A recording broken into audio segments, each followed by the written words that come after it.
second thing is like more onto the topic.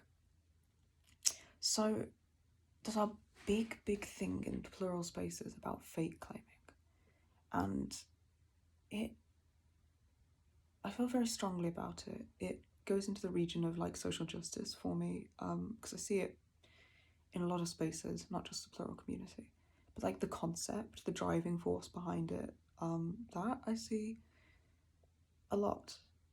I see it in a lot of spaces of marginalized communities, and a lot of the time what I see happening is that people who have experienced a lot of oppression can sometimes internalize the sort of like socially normative expectations. Like, for instance, you have people with internalized ableism who are also disabled, but they've spent so long being discriminated against that they've kind of internalized that narrative. So things like if they've been told they're lazy all of the time and they have chronic fatigue, you might see people going around who are disabled and have chronic fatigue then telling people, you can't lie down, you can't rest, no, we've just got to get past it. That's internalized ableism, and it's because people have lived in this oppressive society with this discrimination around them, and their brain protectively has sort of repeated it to themselves. That's probably what their internal dialogue tells them about themselves. It's beliefs that are going unchallenged, thoughts that are probably unmanaged within themselves, and then they perpetuate that back onto other people. And we see it a lot in a lot of society. It happens within queer spaces, it happens within disabled spaces, like I just said. You can have it with sexism, racism, you have it with anything. So I see it a lot in the plural community, and this is what I have come to understand happens when somebody usually is fate claiming. Usually what's happened is that at some point they've internalized this oppressive narrative about what can and can't happen.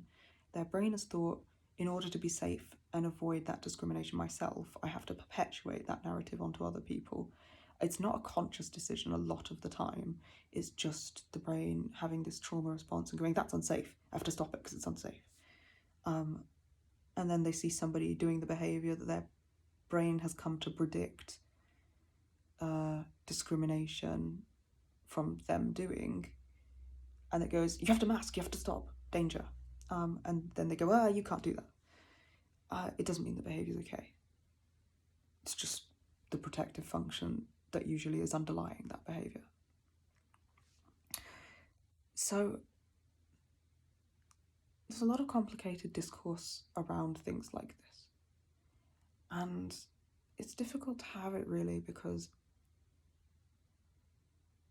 you know, there's a temptation to try and say things in a way that's like neatly wrapped, and it doesn't work like that because, you know, things are so different for different individuals. There's not a lot of broad sweeping statements that really you can accurately make.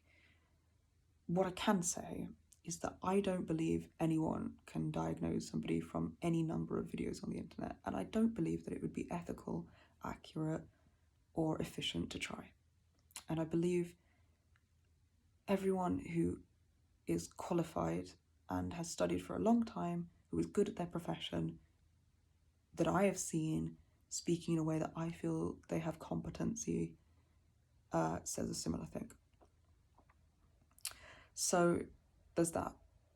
Then on top of that, I would say things like, there's not a lot of black and white. So like when you're looking at diagnostic criteria, it's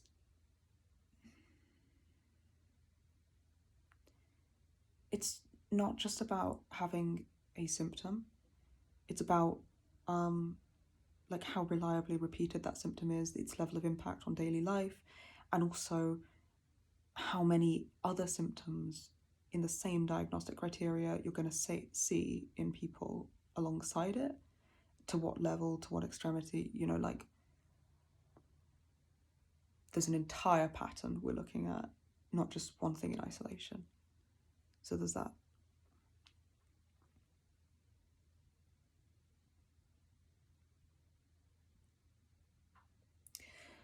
So then,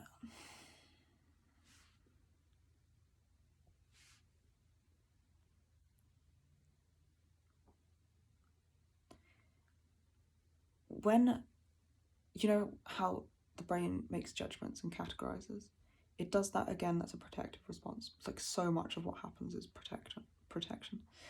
So it's trying to put information into a category really quickly because it thinks it needs to do things with urgency to keep us safe. So if it can define what it's looking at and put it into a box, it means we can respond quickly, which means we can limit the threat's impact. That's what the brain thinks it's doing, you know? So if something's particularly going to be a trigger,